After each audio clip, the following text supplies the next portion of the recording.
Te lo ocultaron durante siglos. Existe un país donde nadie nace, nadie vota, y donde el rey es elegido a puertas cerradas por un grupo de ancianos vestidos de rojo. No, no es una historia de ficción, es el corazón del poder espiritual. En la tierra, el Vaticano, un territorio amurallado, más pequeño que el Parque Ibirapuera, pero que influye en miles de millones. Y lo más inquietante, solo existe gracias a un pacto hecho con un dictador.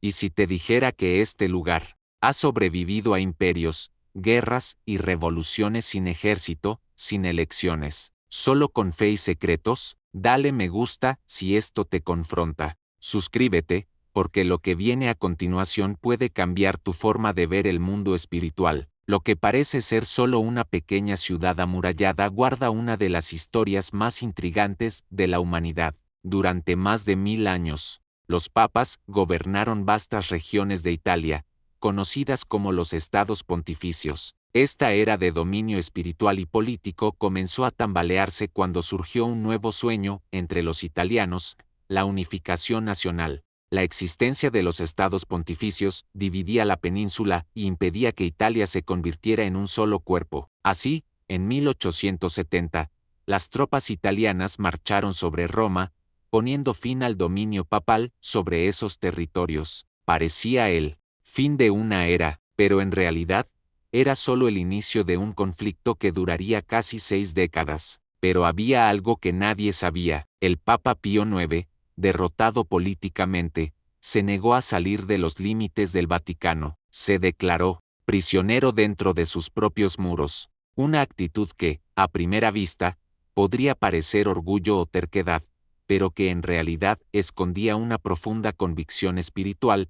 Él creía que ceder significaba traicionar la misión de la Iglesia. Con cada nuevo papa, Italia esperaba que el sucesor renunciara a la disputa, pero eso nunca ocurrió. Uno a uno, los pontífices se mantuvieron firmes. La situación solo cambió con el Papa Pío XI y el primer ministro Benito Mussolini, cuando en 1929 firmaron un tratado que transformaría para siempre la relación entre la Iglesia y el Estado. Este tratado, conocido como el Tratado de Letrán, no fue solo un acuerdo político, fue una alianza espiritual que selló la independencia del Vaticano y estableció la neutralidad absoluta del territorio. En él, Italia reconocía la soberanía papal y, a cambio, el Papa reconocía al Estado italiano con Roma como capital. Así nacía oficialmente el Vaticano como país, un país sin pueblo nativo, sin elecciones democráticas y sin ambiciones militares, pero con un poder que ninguna bomba ni ejército podría contener,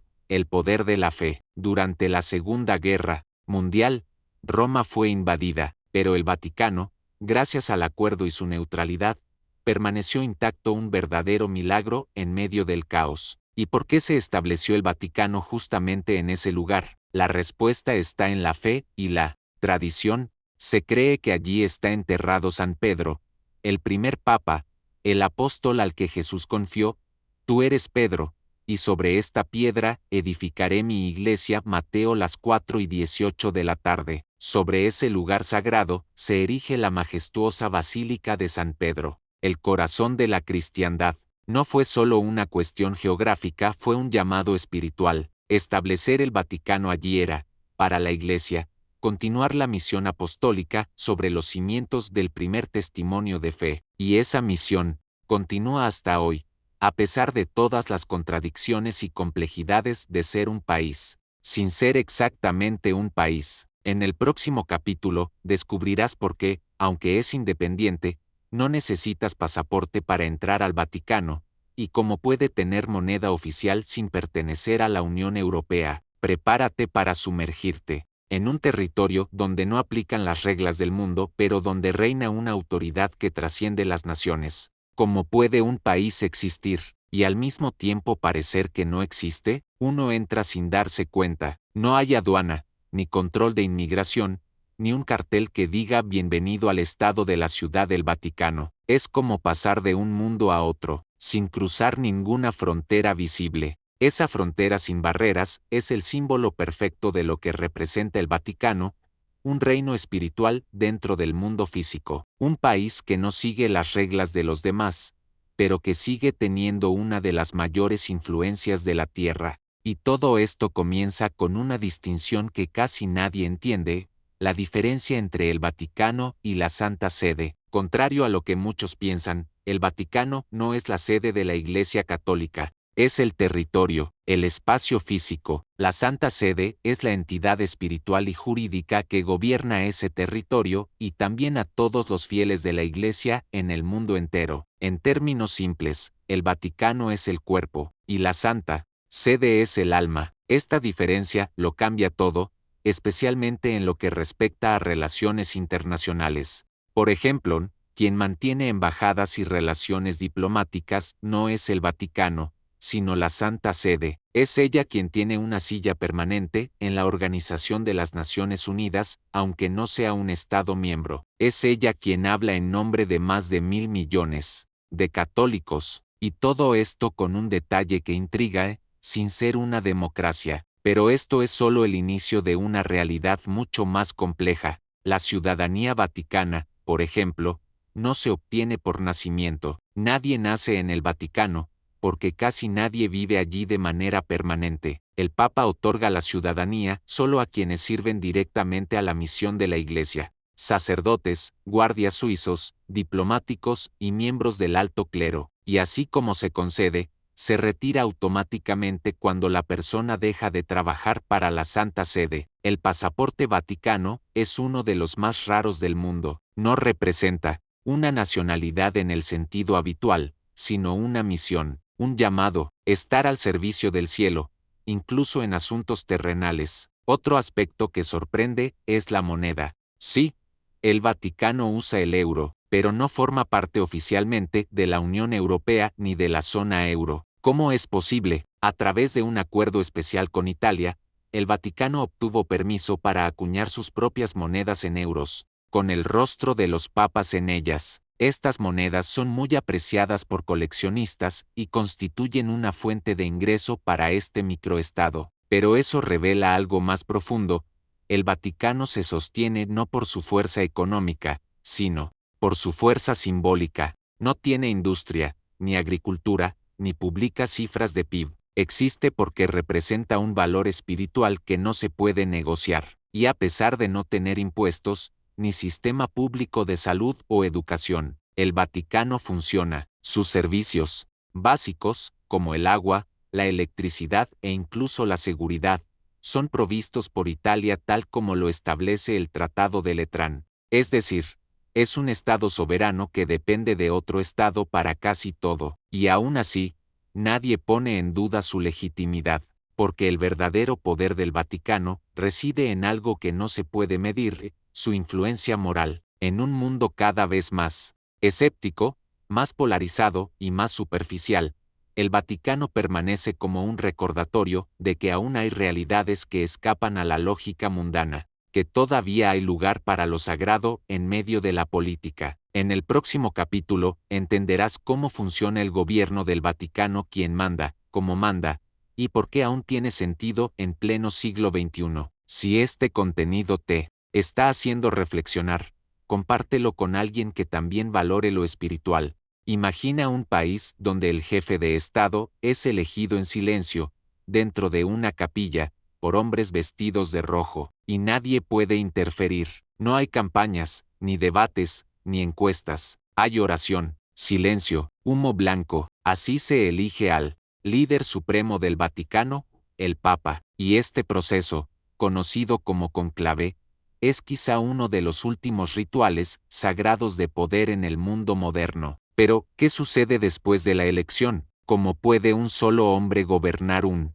país y, al mismo tiempo, pastorear una iglesia con más de 1.000 millones de fieles? La verdad es que el Papa no gobierna el Vaticano solo. Aunque tiene la autoridad sobre los tres poderes: ejecutivo, legislativo y judicial, existe una estructura bien organizada bajo su mando. En la cima de esta estructura está la Secretaría de Estado, considerada el corazón administrativo de la Santa Sede. Está dirigida por un cardenal y funciona como un verdadero primer ministro del Vaticano, encargado de las relaciones diplomáticas, comunicaciones oficiales y asuntos internos. Esta división de funciones permite que el Papa se dedique más plenamente a su misión espiritual y pastoral, mientras sus colaboradores gestionan la administración cotidiana. Pero hay más engranajes en este mecanismo divino. Uno de los organismos más singulares es el gobernatorato, encargado de los aspectos prácticos de la ciudad-estado,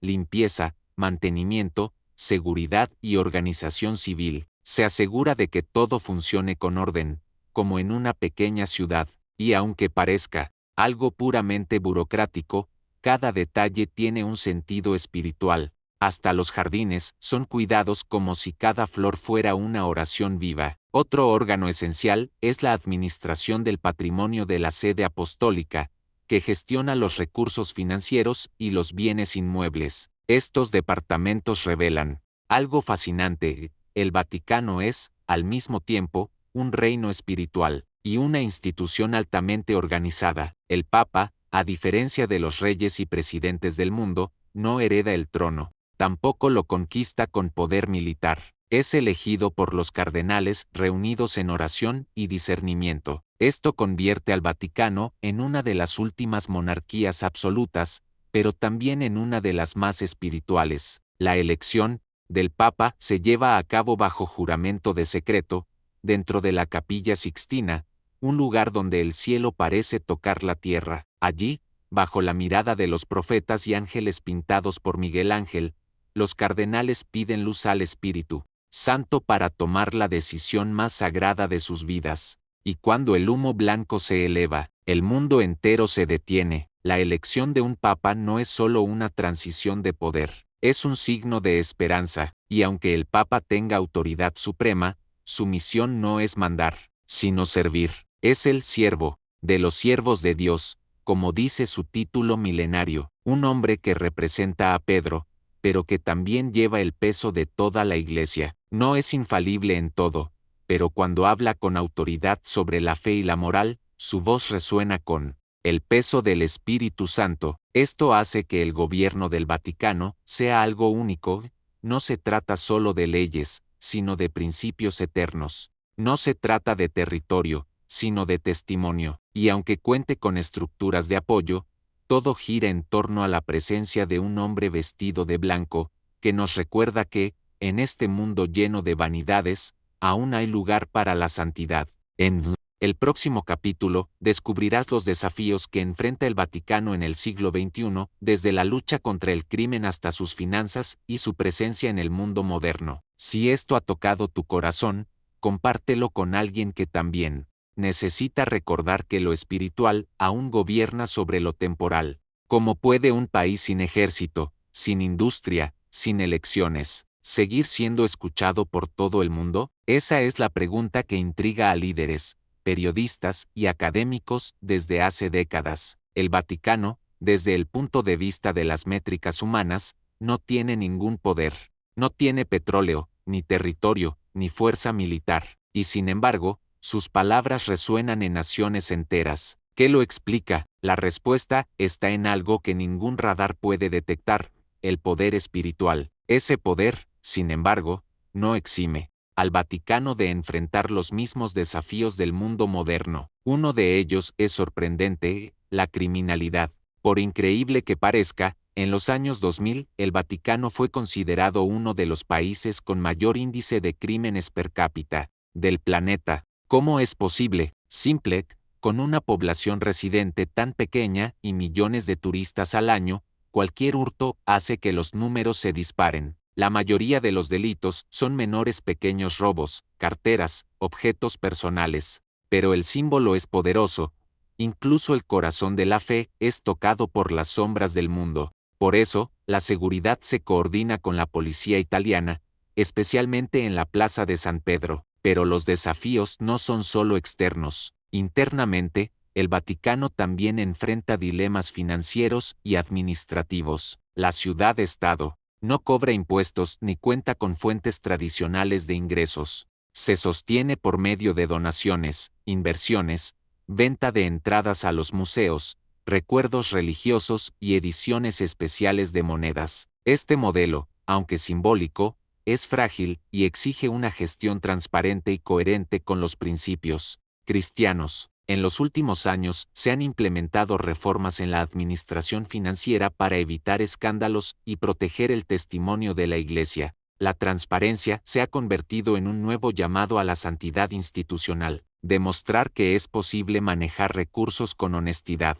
sin perder el alma. Otro punto llamativo es la ausencia de servicios públicos típicos, como escuelas y hospitales. Esto se debe a que el Vaticano no tiene una población residente significativa, la mayoría de los que trabajan allí viven fuera, en Roma. Aún así, el país sigue siendo un centro de decisiones que afectan a millones de personas. Desde la doctrina hasta la diplomacia, desde las encíclicas hasta las audiencias papales, todo lo que se decide allí tiene eco en el mundo. Como decía San Juan Pablo II, el futuro de la humanidad pasa por la familia, y desde el Vaticano, se emiten directrices que defienden la dignidad de la vida, de la fe, de la verdad, incluso cuando van contra la corriente del mundo. Y quizá ese sea el mayor desafío del Vaticano hoy, seguir siendo signo de contradicción. En un mundo que lo relativiza todo, el Vaticano insiste en afirmar lo absoluto. Donde hay desesperación, predica esperanza. Donde hay confusión, habla con claridad. Donde hay ruido, guarda el silencio de la oración. Su misión no es agradar a los poderosos, sino consolar a los humildes. Y es por eso que sigue siendo relevante, no por su fuerza, sino por su coherencia, no por su riqueza, sino por su fidelidad. El Vaticano nos recuerda que existe un reino que no es de este mundo, pero que ya ha comenzado a construirse aquí. Si este mensaje te ha fortalecido, compártelo con alguien que necesita renovar su fe en tiempos de incertidumbre. Que la luz que brota de estos muros también alcance tu corazón.